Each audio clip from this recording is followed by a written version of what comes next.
So guys, I love Steven Universe, but what if it could be more? What if there were male gems, non-binary and trans gems, and all things in between? I know I'm not the first person to think this, but I really want to explore the concept of identity in a series that is loosely based on the gems from Steven Universe. Hello, all of you lovely people, my name is Sivana and welcome to my studio.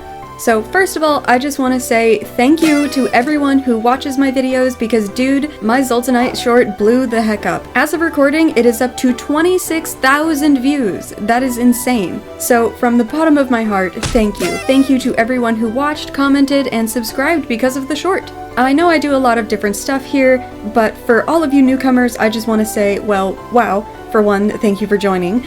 And have no fear, this gem series will continue. I have a whole story and comic in the works, so there will be plenty of content to come. But I don't just do gems. I also draw a lot of Pokémon and Fakemon and D&D stuff, so for those of you who were here from before all of that, don't worry, it's not going anywhere. I'm just gonna ride this gem high for a little bit. We're trying to get to 1,000 subscribers, so be sure to sub if you haven't already, and tell your friends. But anyway, we're here for a drawing, so let's get into it.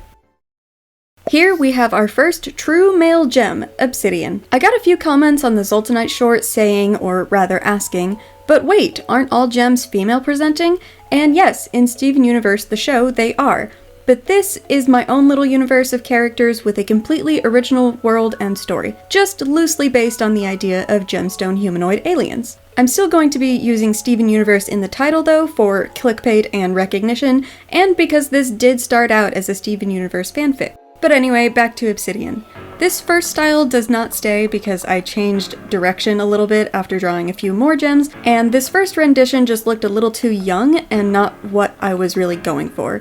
I want him to be buff and beautiful, so the second design is just much better. You'll see. Obsidian is from the volcano planet Volak, since obsidian is also known as volcanic glass, and it is one of my favorite gems slash rocks. I just love the sleek black void, and it's like the sharpest thing on earth, so of course he has a sword. I gave him white hair because dark skin and light hair is just such a pretty contrast to me. I wasn't quite sure what to do with the outfit because at the time I didn't really have the full story in mind, so he changes a lot in the second design. I talk about this a little bit in my Bloodstone video, so go check out all of my other gem videos if you haven't already. It'll probably make this make a lot more sense. But all gems on Volak have pointed ears and thin pupils, so he ends up looking kind of like a drow or a dark elf from D&D, and that is intentional.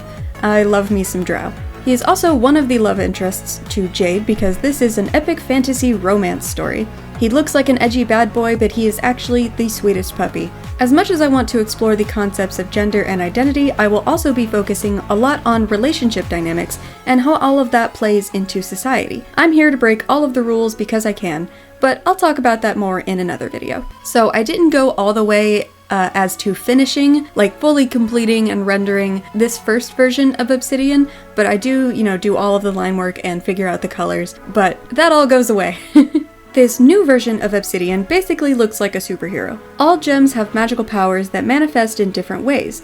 Jade can conjure a bow and shoot energy arrows, Bloodstone can manipulate magical essence, and Obsidian can fly and has increased speed and strength. Most gems on Volak have to make their weapons manually because not everyone has the ability to draw out their magic into a physical manifestation. This is the same for all of my gem planets, but on Volak they are especially adept at weaponcraft and forging. Obsidian's role on Volak is a warrior, explorer, and protector. He goes out on expeditions to other planets to learn and make contact. He is also a pilot because he's good at flying. I know those two things don't necessarily need to connect, but that's what I'm going with. Like, he has the ability to just fly through the air by himself using his magical powers, so he knows how to like navigate and stuff. Now he's just incredibly good at piloting a spaceship, because I said so.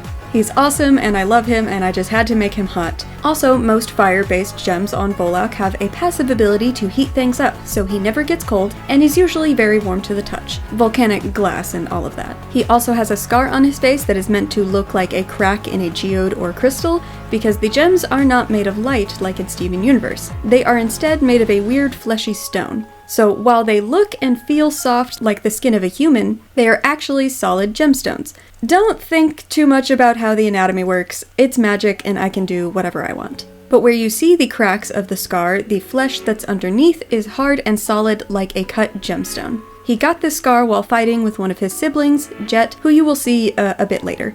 And before anyone asks, no, gems cannot reproduce.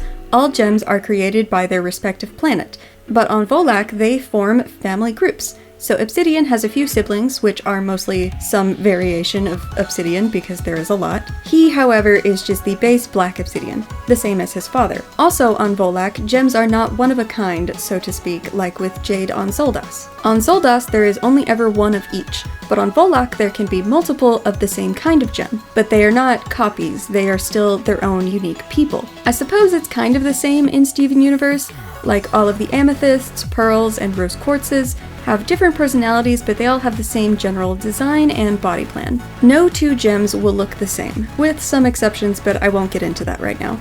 The point is, Obsidian is not the only Obsidian, but he is the only one of him that looks and talks and acts and thinks like him. I hope that all makes sense. Let me know in the comments if you have any questions. I will also be uploading some of the written chapters as well as the first draft of the comic on my Patreon, so go check that out if you're interested in more of this weird gem story that I don't really have a name for yet.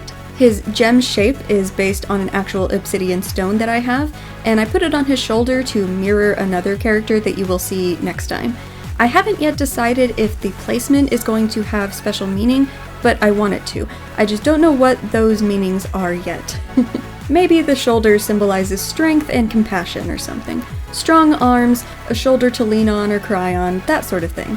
I'm still figuring a lot of this stuff out. I also apparently don't know how swords are supposed to be held in a scabbard or on your belt. I didn't want to draw a scabbard because I wanted to show the sleek shine of his false obsidian sword. And I say false obsidian because there are false gemstones and crystals that are kind of the same as the gem people, but not.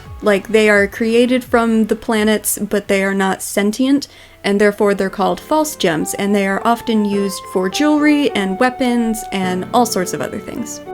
Here is Obsidian, my beautiful bad boy drow gem alien man. Thank you all so much for watching. I hope you enjoyed this video, and there will be plenty more gem content to come. I will be making shorts out of all of the ones that I have so far. The shorts are doing really well. Again, we are trying to get to 1,000 subscribers, so be sure to subscribe, ring the bell if you haven't already, comment, tell me what you liked about this video, and as always, take care, and I'll see you in the next one.